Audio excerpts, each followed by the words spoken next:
بسم اللہ الرحمن الرحیم رب اشرح لی صدری ویسر لی امری واحلل عقدۃ من لسانی یفقہوا قولی رب زدنی علما رب زدنی علما رب زدنی علما۔ پہلا جو میں نے آپ کو سب کی معلومات دی تھی وہ نعت کے بارے میں دی تھی، ٹھیک ہے۔ اور آج جو ہے تو ہمارا جو دوسرا لیسن ہے، دوسرا جو ہے تو وہ ہمارا سبق جو ہے وہ معلم اخلاق صلی اللہ علیہ وسلم کے بارے میں ہے، جو سبق نمبر 3 ہے۔ جماعت ہشتم، مضمون اردو اور معلمہ بینش آپ سے مخاطب ہے اور آپ کو اردو کے اس سبق میں خوش آمدید کہتی ہیں۔ سب سے پہلے ہم پچھلے سابقہ واقفیت کی طرف چلتے ہیں۔ تو ہم نے پہلے جو سبق پڑھا تھا وہ ہم نے صنف نظم میں سے نعت پڑھی تھی۔ تو نعت کسے کہتے ہیں؟ ایسی نظم جس میں حضرت محمد صلی اللہ علیہ وسلم کی تعریف و توصیف بیان کی جائے، ایسی نظم کو نعت کہتے ہیں، ٹھیک ہے۔ جس میں حضرت محمد صلی اللہ علیہ وآلہ وسلم کے بارے میں شاعر جو ہے اپنی محبت کا اظہار کر رہے ہیں اور ساتھ ہی آپ صلی اللہ علیہ وسلم کو اپنی بخشش کا ذریعہ اور آپ صلی اللہ علیہ وسلم کے امتی ہونے پر فخر کر رہے ہیں۔ تو آج ہم حضرت محمد صلی اللہ علیہ وآلہ وسلم جو کہ ہمارے آخری نبی ہیں ان کے بارے میں پڑھیں گے۔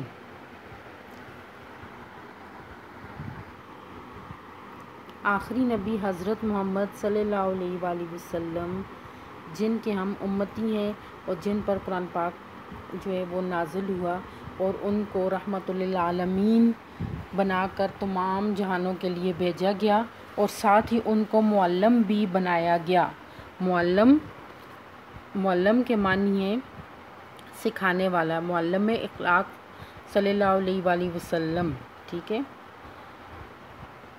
معلم اخلاق صلی اللہ علیہ وسلم یعنی اخلاق سکھانے والے ہمارے آخری نبی صلی اللہ علیہ وآلہ وسلم۔ قرآن پاک میں ارشاد پاک ہے، لَقَدْ كَانَ لَكُمْ فِي رَسُولِ اللَّهِ أُسْوَةٌ حَسَنَةٌ کہ ہم نے البتہ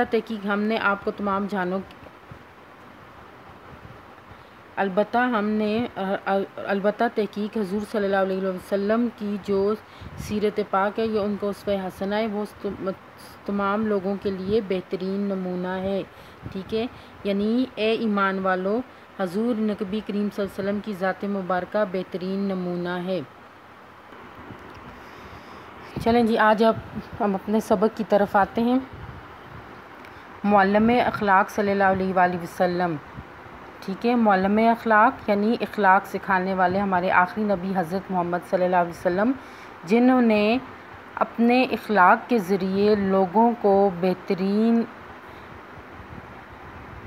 تعلیم دی اور سکھایا لوگوں کو کہ کیسے جو ہے وہ اپنی زندگی گزاریں اور کس طرح جو ہے تو وہ ایک دوسرے کے ساتھ پیش آئیں، خدمت خلق کا بھی بتایا اور اللہ تعالیٰ کے حقوق اور بندوں کے حقوق کی بھی وضاحت کی اپنے اخلاق اور کردار کے ذریعے، ٹھیک ہے۔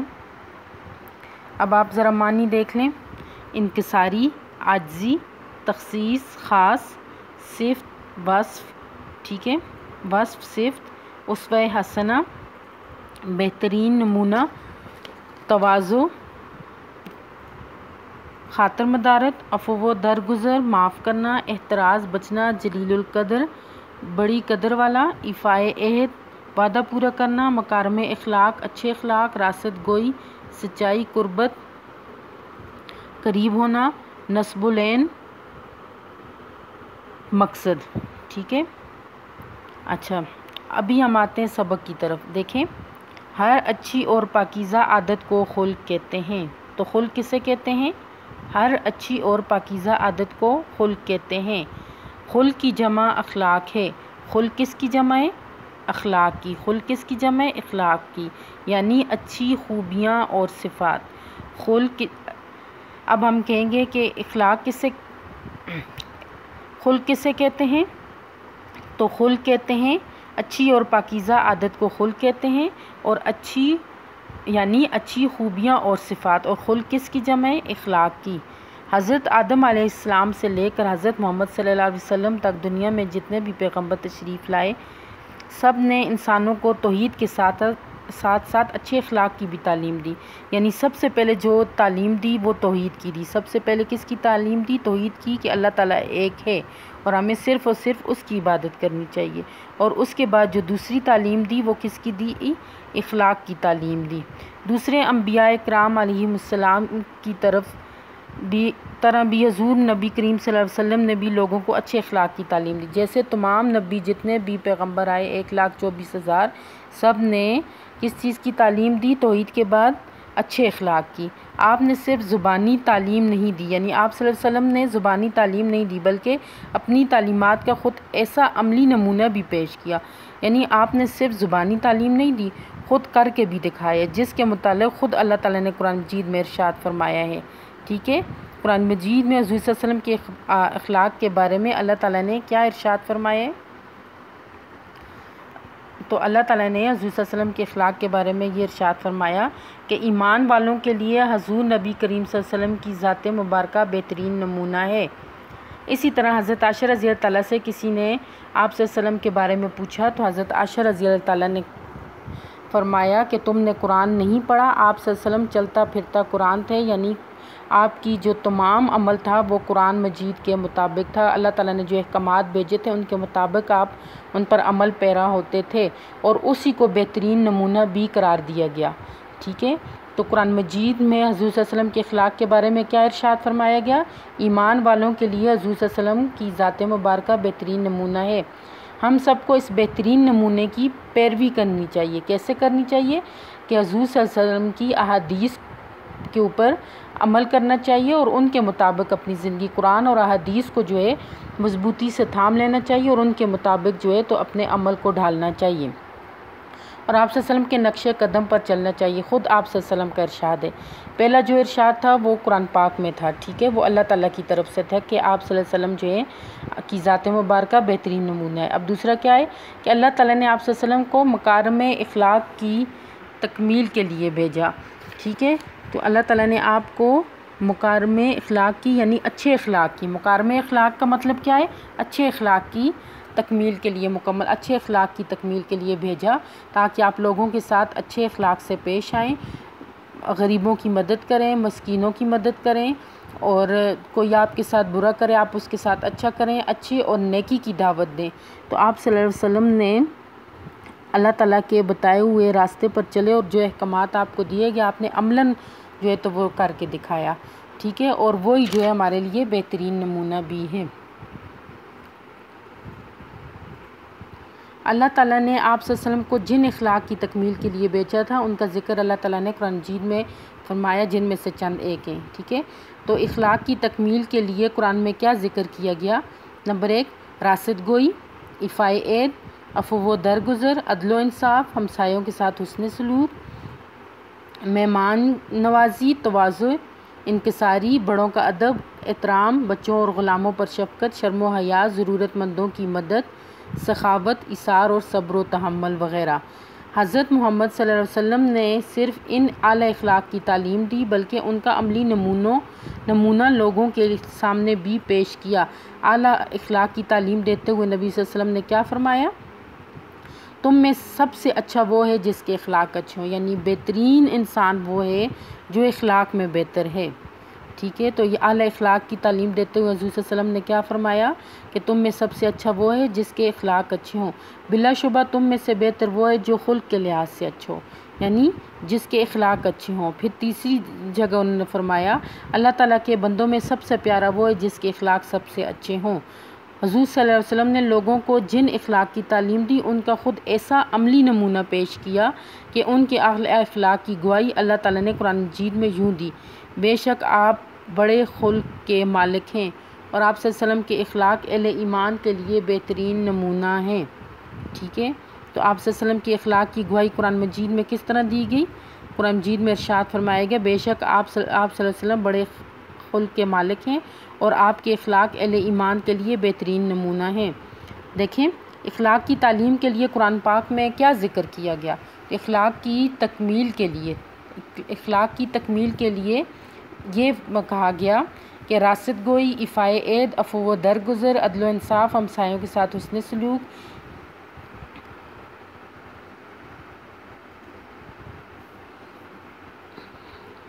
یہ دیکھیں تو یہ حکم دیا گیا، ٹھیک ہے، یہ دیکھیں، یہ ضرورت مندوں کے ساتھ ایثار، صبر و تحمل، ٹھیک ہے۔ پھر حضور صلی اللہ علیہ وسلم کی 2 حدیث بتائیں، کوئی سی 2 حدیث دیکھیں۔ حضور صلی اللہ علیہ وسلم نے اعلیٰ اخلاق کی تعلیم دیتے ہوئے کیا فرمایا؟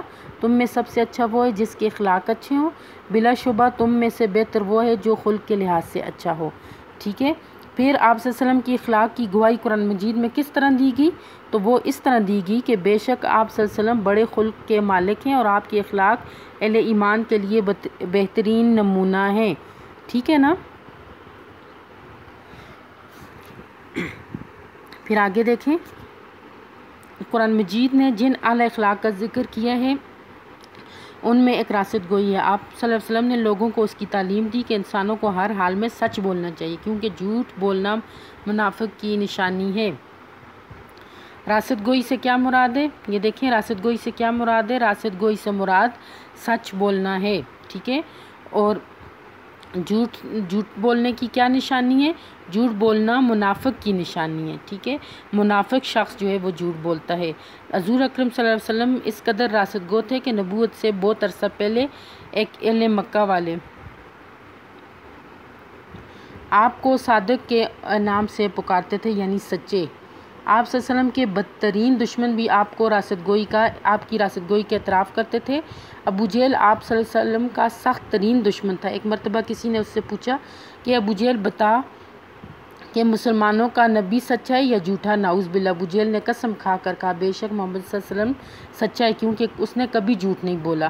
اب ابو جہل اس بات کی جو ہے وہ گواہی دے رہا ہے کہ حضرت محمد صلی اللہ علیہ وآلہ وسلم سچے ہیں، مگر وہ اسلام، اب سوال یہ پیدا ہوتا ہے وہ اسلام قبول کیوں نہیں کر رہا تھا؟ تو اسلام اس نے قبول صرف اور صرف اپنی ہٹ درمی کی وجہ سے نہیں کیا، وہ اپنے باپ دادا کے دین پر رہنا چاہتا تھا، ٹھیک ہے۔ یہاں تک تو ہم نے بات کی حضور صلی اللہ علیہ وسلم کے اخلاق کے بارے میں۔ تو آپ صلی اللہ علیہ وسلم نے لوگوں کو سچ بولنے کے بارے میں کیا تعلیم دی؟ تو آپ صلی اللہ علیہ وسلم نے لوگوں کو سچ بولنے کے بارے میں یہ تعلیم دی کہ انسان کو ہر حال میں سچ بولنا چاہیے، کیونکہ جھوٹ بولنا منافق کی نشانی ہے۔ تو اعلیٰ اخلاق سے مراد کیا ہے؟ اعلیٰ اخلاق سے مراد کیا ہے؟ کہ حضرت محمد صلی اللہ علیہ وسلم جو ہیں وہ اعلیٰ اخلاق کے مالک تھے، یعنی ان کے اخلاق بہترین نمونہ تھا تمام مسلمانوں کے لیے۔ یہاں تک تو حضور صلی اللہ علیہ وسلم کے اخلاق کے بارے میں ہو گیا۔ اب ان کے بعد جو ہے اس کے بعد ان کے آگے مہمان نوازی کے بارے میں، پھر غلاموں کے ساتھ ان کا کیسا رویہ تھا، باقی جو ان کے تھوڑے بہت معاملات تھے ان کے بارے میں چند لائنوں میں جو ہے تو وہ بیان کیا گیا ہے۔ اب دیکھیں، مہمان نوازی ایک نہایت اعلیٰ اخلاقی وصف ہے۔ آپ نے جہاں مہمانوں کے حقوق واضح کیے وہاں یہ بھی بتا دیا کہ مہمان میزبان پر بے جا بوجھ نہ بنے۔ آپ کی مہمان نوازی کا یہ عالم تھا کہ خود بھوکے رہ کر مہمانوں کو کھانا کھلاتے تھے اور مہمانوں کی ہر طرح سے خدمت کرتے تھے۔ حبشہ کے بادشاہ نجاشی کے ایک بعد آپ صلی اللہ علیہ وسلم کے پاس حاضر ہوا تو آپ نے ان کو اپنے ہاں مہمان رکھا اور بنفس نفیس ان کی مہمانداری کی، یعنی خود جو ہے تو ان کی مہمانداری کی، ٹھیک ہے۔ مہمان نوازی کی طرح آپ نے خدمت خلق کا بھی بارہا نمونہ پیش کیا، کہ ایک تو مہمان نوازی کا آپ نے جو ہے تو بہترین نمونہ پیش کیا کہ خود جو ہے تو آپ نے ان کی مہمان نوازی کی اور ساتھ اچھے اخلاق سے پیش آئے کہ جس سے آپ کے اخلاق جو ہیں وہ بھی ان کے سامنے اعلیٰ اخلاق کا جو ہے وہ نمونہ پیش ہوا، ٹھیک ہے۔ تو آگے دیکھیں، آپ صلی اللہ علیہ وسلم امیر، غریب اور آقا اور مسلم غیر مسلم ہر ایک کے کام آتے تھے۔ ایک دفعہ آپ صلی اللہ علیہ وسلم نے دیکھا کہ ایک غلام آٹا پیس رہا ہے اور ساتھ کرا رہا ہے، یعنی تکلیف میں۔ آپ نے اس سے کرانے کی وجہ پوچھی تو اس نے بتایا کہ وہ بیمار ہے لیکن اس کا آقا اسے آرام نہیں کرنے دیتا، تو آپ صلی اللہ علیہ وسلم نے اسے آرام سے لٹا دیا اور سارا آٹا خود پیس کر دیا۔ ساتھ ہی یہ بھی فرمایا کہ جب بھی آٹا پیسنا ہو تو مجھے بلوا لیا کرو۔ اب دیکھیں یہاں پہ آپ صلی اللہ علیہ وسلم جو تھے تو وہ جو غلام تھے ان کے ساتھ بھی جو ہے اچھا سلوک کرنے کا انہوں نے حکم دیا، خود اچھا سلوک کیا اور دوسروں کو بھی ان کے ساتھ اچھا سلوک کرنے کا حکم دیا۔ اگر وہ تکلیف میں ہو تو یہ نہ سوچیں کہ وہ غلام ہے بلکہ ان سے کام لے کر خود کر لیں۔ آپ صلی اللہ علیہ وسلم غلاموں سے حسن سلوک کی بار بار تاکید فرماتے تھے۔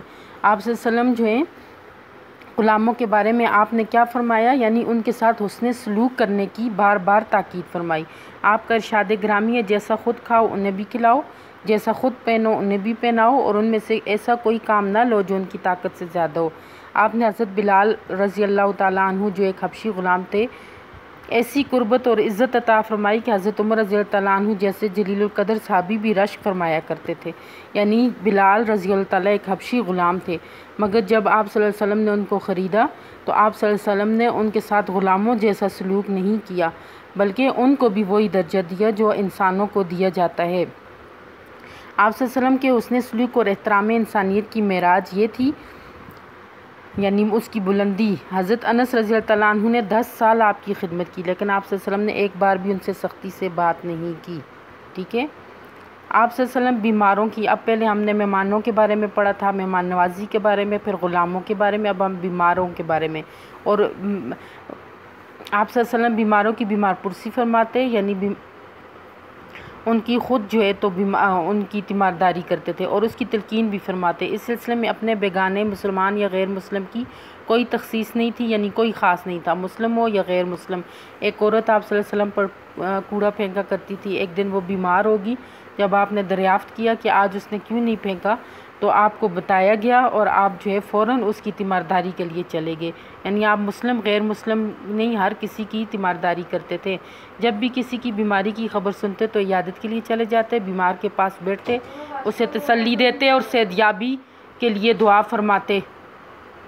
ہمیں چاہیے کہ ہم آپ صلی اللہ علیہ وسلم کے اسوہ حسنہ کی پیروی کریں، ہماری عظمت اور کامیابی کا راز اسی میں پوشیدہ ہے کہ ہم سرور کائنات کی اتباع کو اپنی زندگی کا نصب العین بنائیں، یعنی حضور صلی اللہ علیہ وسلم کی جو اتباع ہے ان کی پیروی کو اپنا زندگی کا مقصد بنائیں اور روزمرہ کے معاملات اور معاملات میں نبی کریم صلی اللہ علیہ وسلم کے ارشادات عالیہ کو مشعل راہ بنائیں۔ ہم نے آج حضرت محمد صلی اللہ علیہ وسلم کے اخلاق کے بارے میں پڑھا، اور آپ صلی اللہ علیہ وسلم جو تھے وہ معلم اخلاق تھے، یعنی آپ صلی اللہ علیہ وسلم اخلاق سکھانے والے تھے۔ اور آپ نے اخلاق کس طرح سکھایا؟ آپ نے لوگوں کو خود وہ عملاً کر کے دکھایا، ٹھیک ہے۔ مہمانوں کے ساتھ آپ اچھا برتاؤ کرتے تھے اور آپ نے دوسروں کو بھی اس کے ساتھ اچھا برتاؤ کرنے کی، غلاموں کے ساتھ آپ حسن سلوک سے پیش آتے تھے، بیماروں کی بیمار پرسی کرتے اور ان کی تیمارداری کرتے، ٹھیک ہے۔ تو آج ہم نے جو ہے حضرت محمد صلی اللہ علیہ وسلم کے اخلاق حسنہ کے بارے میں اس سبق میں پڑھا تھا۔ اب کچھ سوالات ہیں وہ میں آپ سے کرتی ہوں، تو آپ ان کے جوابات سوچیں، میں آپ کو ساتھ بتا بھی رہی ہوں، ٹھیک ہے۔ تو سب سے پہلے خلق کسے کہتے ہیں؟ خلق کی جمع کیا ہے؟ ہر اچھی اور پاکیزہ عادت کو خلق کہتے ہیں اور خلق کی جمع اخلاق ہے۔ عبارت میں کن 2 انبیاء کا ذکر کیا گیا ہے؟ تو عبارت میں حضرت محمد صلی اللہ علیہ وسلم جو اللہ تعالیٰ کے آخری نبی ہیں اور حضرت آدم علیہ السلام جو اللہ تعالیٰ کے پہلے نبی ہیں، دنیا کے پہلے انسان ہیں، ان کا ذکر کیا گیا ہے۔ انبیاء نے لوگوں کو کن 2 کاموں کی دعوت دی؟ تو انبیاء نے لوگوں کو توحید کی دعوت دی اور اچھے اخلاق کی تعلیم بھی دی۔ اخلاق کا مطلب کیا ہے؟ اخلاق کا مطلب ہے اچھی خوبیاں اور اچھی صفات۔ فرمان قرآن کے مطابق کون سے 2 کام کرنے چاہیے؟ نبی صلی اللہ علیہ وسلم کے بہترین نمونے کی پیروی کرنی چاہیے اور آپ صلی اللہ علیہ وسلم کے نقش قدم پر چلنا چاہیے۔ آپ صلی اللہ علیہ وسلم کا اپنے اخلاق کے بارے میں خود کیا فرمان ہے؟ تو آپ صلی اللہ علیہ وسلم نے فرمایا کہ مجھے مکارم اخلاق کے لیے بھیجا گیا ہے، ٹھیک ہے۔ تو آپ کا جو سبق ہے وہ یہ کہ آپ نے یہ جو تفہیمی سوالات ہیں جو آپ کو دیے گئے، ہوم ورک بھی جو آپ کو دیا گیا ہے، وہ آپ نے لکھ کے تو میری طرف بھیجنے اور یہ واپس ریٹرن بھیجنے بھی ہیں، ٹھیک ہے۔ جو آپ کو جو 2 تفہیم آپ کو دی گئی ہیں، آپ ان کو دوبارہ ریٹرن میری طرف بھیجیں گے۔